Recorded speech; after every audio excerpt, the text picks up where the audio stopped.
एक गांव में रामू नाम का एक लकड़हारा रहता था। वह जंगल से लकड़ियां काटकर उन्हें बेचता और अपने छोटे से परिवार का गुजारा करता था। उसके परिवार में उसकी बूढ़ी माँ, पत्नी उर्मिला और एक बेटा राजू था। हर दिन की तरह वह लकड़ियां काटकर गांव के जमींदार को बेचता था। लेकिन एक दिन जमींदार ने लकड़ियां खरीदने से इनकार कर दिया। उर्मिला, अब क्या होगा? जमींदार ने लकड़ी खरीदने से मना कर दिया। अब घर कैसे चलेगा? आप चिंता मत कीजिए जी, भगवान पर भरोसा रखिए, सब ठीक हो जाएगा। लेकिन तकदीर ने और भी बड़ी परीक्षा ली। अचानक एक दिन रामू की माँ की तबीयत बहुत बिगड़ गई। इलाज में जो थोड़े बहुत पैसे बचे थे वो भी खत्म हो गए।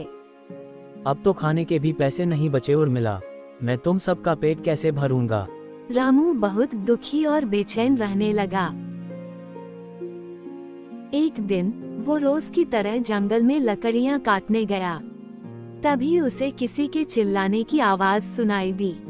बचाओ, बचाओ, कोई मदद करो। रामू तुरंत उस आवाज की तरफ दौड़ा।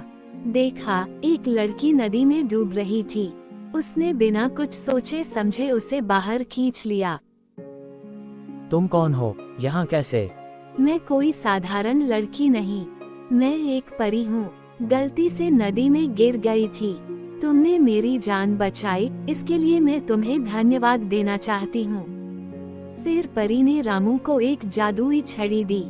ये जादुई छड़ी है, इससे तुम जो मांगोगे वो मिलेगा। लेकिन याद रखना, अगर तुम में घमंड आ गया तो इसका जादू हमेशा के लिए खत्म हो जाएगा।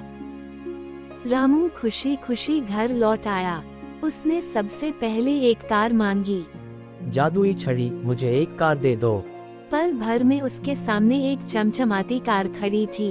धीरे धीरे रामू ने बड़ी कोठी, नौकर चाकर, महंगे कपड़े और सारी सुख सुविधाएं मांग ली।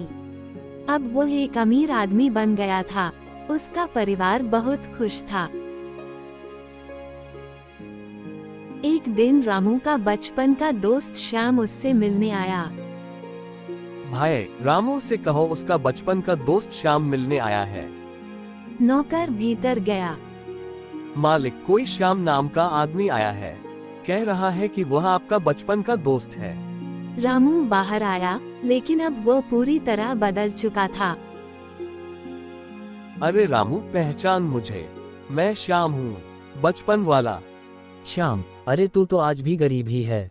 देख मैं कितना अमीर हो गया हूँ, गाड़ी है, बंगला है, नौकर हैं। तू अब मेरा मेहमान भी नहीं लग रहा। श्याम को बहुत दुख हुआ। वह चुपचाप वहाँ से चला गया। अगले दिन रामू ने फिर से जादुई छड़ी से कुछ मांगना चाहा, लेकिन इस बार छड़ी ने काम नहीं किया। रामू घबरा गया। उसने बार बार कोशिश की, मगर अब छड़ी ने कोई जादू नहीं दिखाया।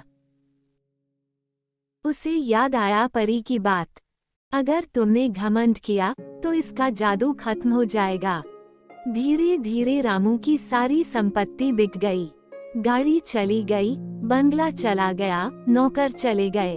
अब रामू फिर से उसी हाल में पहुंच गया जहां से शुरू किया था।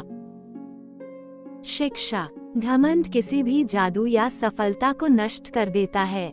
जो जितना विनम्र रहता है वो उतना ही ऊंचा उठता है।